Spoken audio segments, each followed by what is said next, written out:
ဒုတိယပိုင်းနဲ့အစမှာတော့ပင်လယ်ထဲတန်ဖုံချုပ်ရှာနေကြတဲ့အတော်ကြီးတွေနဲ့ပစ္စည်းတွေကိုစောင့်ရှောက်ပေးနေတဲ့ KG ကိုတွေ့ရပါတယ်။အတော်ကြီးတွေပြန်တော့ကျေးဇူးတင်တဲ့အနေနဲ့ KG ကိုတန်ဖုံချုပ်တကောင်ကျွေးခဲ့ပါတယ်။အစပိုင်းမှာတော့ဓာကြီးကစားလို့ရောရရလားဆိုပြီးတွေးပူနေခဲ့ပေမဲ့အရဲစွန်စားကြည့်လိုက်တဲ့အခါမှာတော့အရသာကအရန်ကောင်းလွန်းနေခဲ့ပါတယ်။ဒီပင်လယ်စာဟာပိုးနာစော်ကောင်တရားနဲ့တီကောင်တရားကိုတခါတည်းဝါလိုက်ရတယ်လို့အရသာရှိတယ်ဆိုပြီးတင်ပေါ်တောင်လွှင့်နေခဲ့တာပါ။နောက်တစ်ခါမှတော့လူကြီးတယောက်ဟာမြို့ထဲကလမ်းဘေးတနေရာမှာကြက်ပေါက်လေးရောင်းချနေပါတယ်။ချင်းထဲမှာတော့ကြက်ပေါက်မလေးတစ်ကောင်ကသူ့သခင်ကိုဖေဖေစူးစမ်းထားဆိုပြီးအားပေးနေခဲ့ပါတယ်။တခြားအားကြီးတဲ့ကြက်ပေါက်တွေကတငယ်ချင်းတွေကိုရောင်းနေတာနင်ကဘာလို့ပြောနေတာလဲဆိုပြီးအနိုင်ကျင့်ကြပါတယ်။လူကြီးကလည်းချိုးချိုးသားသားရောင်းနေပေမဲ့သူ့ရုပ်ကအရန်ကြောက်စရာကောင်းတာကြောင့်လန့်ပြီးဘယ်သူမှမဝယ်ကြပါဘူး။ဒီအချိန်မှာပဲရဲနေအောင်ရောက်လာပြီးဒီနေရာမှာဈေးရောက်လို့မရဘူးလို့တားမြစ်လိုက်တာကြောင့်လူကြီးလည်းဈေးဥမပေါက်ပဲအိမ်ပြန်ခဲ့ရပါတယ်။အိမ်ပြန်ရောက်တော့ကြက်ပေါက်လေးတွေကိုညီညီမျှမျှအစာခွဲဝေကျွေးပေးမယ်။အားနေတဲ့ကြက်မလေးကိုတခြားကြက်ပေါက်လေးတွေကထုံးစံအတိုင်းအနိုင်ကျင့်ကြပြန်ပါလေ။ဘိုက်စာနေတဲ့ကြက်မလေးကိုသခင်ဖြစ်သူလူကြီးကပဲ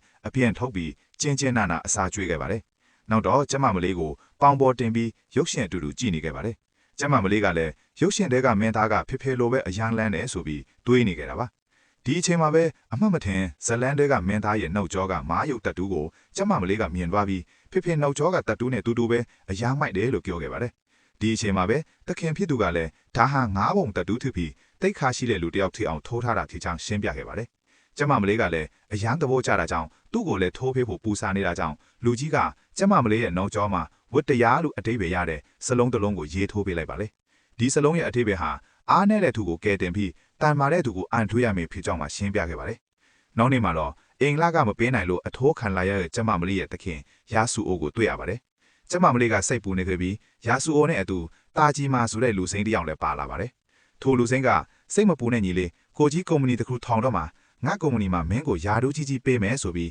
းယာစုအိုကိုပြောခဲ့ပါတယ်။ယာစုအိုလည်းအယမ်းပျော်သွားပြီးကျေးဇူးတင်ပါတယ်ကိုကြီးဆိုပြီးဝမ်းသာခဲ့တာပါ။ဒါကိုမြင်တော့မှကျက်မမလေးလည်းသူ့သခင်အတွက်စိတ်အေးသွားခဲ့ရပါတယ်။နောက်တစ်နေ့မှာတော့လူနှစ်ယောက်ယာစုအိုရဲ့အိမ်ကိုရောက်လာပြီးအကျွေး10တန်းပြန်ဆက်ရမယ်ဆိုတဲ့စာရွက်စာတမ်းအပြည့်အစုံနဲ့လာတောင်းခဲ့ပါတယ်။သူတီးလိုက်ရတာကတာဂျီမာဟာသူ့ကိုကုမ္ပဏီထောင်မယ်လို့လိန်ပြောပြီးစာရွက်ပေါ်မှာလက်မထိုးခိုင်းကသူ့စီကငွေတွေကိုလိန်သွားခဲ့တာပါ။ယာစုကိုလည်းအယံဝမ်းနဲ့ဒေါသထွက်ပြီးသူ့ငယ်ငယ်ဘွားကိုပြန်တွေးခဲ့ပါတယ်။တကယ်တော့ယာစုကိုငယ်ငယ်ကလေးကမိဘတွေနဲ့ပျော်ပျော်ရွှင်ရွှင်မနေခဲ့ရပါဘူး။ဖခင်မရှိပဲမိခင်ဖြစ်သူကလည်းအမြဲအလုပ်များနေပြီးသူ့ကိုအိမ်မှာတယောက်တည်းထားခဲ့လေးရှိပါတယ်။ပတ်ဝန်းကျင်ကလည်းမင်းအမေကယောက်ျားတကနဲ့ရှောက်လည်နေတာမင်းကိုမချစ်ဘူးမင်းကအမိုက်ကောင်ပဲလို့ဝိုင်းနေခဲ့ကြပါတယ်။ငယ်ငယ်ဘွားအတိတ်ဆိုးတွေနဲ့လက်ရှိပူဆွေးတောကတွေကြောင့်ငါကအမိုက်ကောင်မဟုတ်ဘူးလို့ပြောဆိုရင်ယာစုအိုဟာမိစာကြီးအသွင်ကိုခဏချင်းပြောင်းလဲသွားပြီးမြို့ထဲကအဆောက်အုံတွေကိုဖျက်ဆီးပါတော့တယ်။လူတွေပြေးလွှားနေကြပြီးကြက်ပေါက်မလေးကတော့ဖေဖေတတိလီကပ်ပါအောင်ရက်ပါတော့ဆိုပြီးငိုနေခဲ့ပါတယ်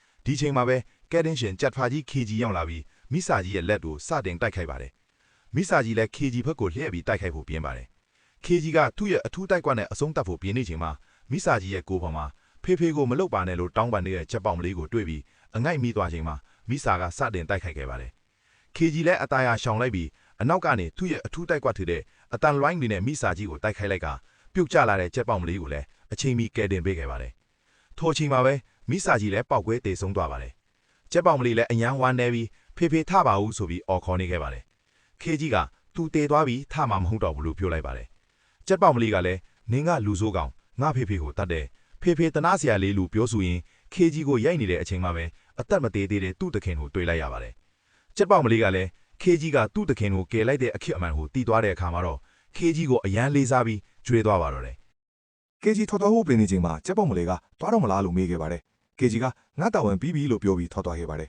။ထိုအချိန်မှာပဲကြက်ပေါက်မလေးရဲ့သခင်ကကိုတကယ်လေးစားအားကြရတဲ့သူနောက်ကိုလိုက်သွားမှလို့ခွင့်ပြုလိုက်ပါတယ်။ကြက်ပေါက်မလေးလည်းသခင်ပြောမှုတဲ့ဝတ္တရားဆိုတဲ့စလုံးသေးပဲကိုတတိယသွားပြီးသခင်ကိုနှုတ်ဆက်က KG နောက်ကိုအာစရီဆိုပြီးအပြေးလိုက်လာခဲ့ပါတယ်။ KG ကလည်းငါနောက်ဆက်လိုက်မလားနဲ့ကလေးတွေဆိုအန်ဂျင်လာကောင်မုန်းတယ်လို့ပြောပြီးမျက်ခြေဖြတ်ပြပါတယ်။ကြံခဲ့တဲ့ကြက်ပေါက်မလေးကလည်းဒီလိုချစ်စရာကောင်းတဲ့ကလေးကိုခြံထားခဲ့တယ်။တကယ်ကိုကြက်သားမဆန်တဲ့ကောင်မိရင်တော့မတ်လောက်တောက်လာကောင်ပညာပေးပြမယ်လို့ပြောပြီးလိုက်ရှာနေခဲ့ပါတယ်။ရုတ်တရက်မြို့ထဲမှာမိစ္ဆာတကောင်ပေါ်လာပြီးတောင်းကြနေပါတယ်။ကြက်ပေါက်မလေးလည်းအာစရီဒီမှာရှိမှအသေးအချပဲလို့တွေးပြီးမိစ္ဆာရှိတဲ့ဘက်ကိုအပြေးလာခဲ့ပါတယ်။တစ်ဖက်မှာတော့ KG နဲ့မိစ္ဆာနဲ့တိုက်ခိုက်နေပြီးအောက်ကနေကြက်ပေါက်မလေးကအာစရီစူးစမ်းထားဆိုပြီးအားပေးနေပါတယ်။မိစ္ဆာရဲ့တိုက်ခိုက်မှုတွေကို KG ကရှောင်ရှားရင်းအတန်လိုင်းတွေနဲ့တိုက်ခိုက်ပေမဲ့မိစ္ဆာကြီးကဂျယ်လီလိုဖြစ်နေပြီးခဏချင်းပြန်ကောင်းသွားတဲ့အတွက် KG လည်းအခက်ကြုံနေရပါတယ်။နောက်တော့မိစ္ဆာရဲ့အုံနောက်နဲ့နှလုံးကအမီးမှာဆိုတာသတိထားမိသွားပြီးအမြန်ဆုံးအဆုံးသက်ပေးလိုက်ပါတယ်။ပင်ပန်းနေတဲ့ KG စီကြက်ပေါက်မလေးပြေးလာပြီးအစင်ပြေရလားမေးပါတယ်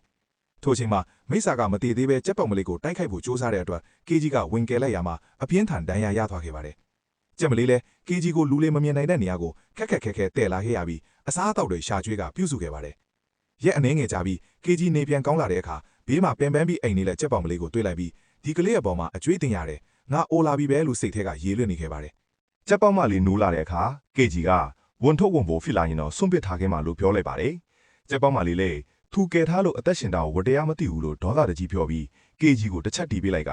နည်းနည်းလောက်အထာကျတာကိုတိတ်ပြီးဘဝင်မမိကိုပါမှားလိုက်ပါသေးတယ်ထိုအချိန်မှာပဲရုတ်တရက်လက်စည်းလို့အရှိန်နဲ့မိုးပေါ်ကနေတစုံတစ်ယောက်ကတိုက်ခိုက်လာခဲ့ပါတယ်သူကတော့ကြက်မတကောင်ထင်နေပါတယ် KG ကမင်းဘသူလဲလို့မေးလိုက်ပေမဲ့ကြက်မလေးကတော့ရှင်ကမပြောင်းလဲသေးဘူးပဲရှင်လို့တတ်ပေးရမယ်လို့ပြောပြီးတိုက်ခိုက်ဖို့ပြင်နေတော့မှာပဲအပိုင်းနှစ်လေးကပြီးထောက်ခဲ့ပါတယ်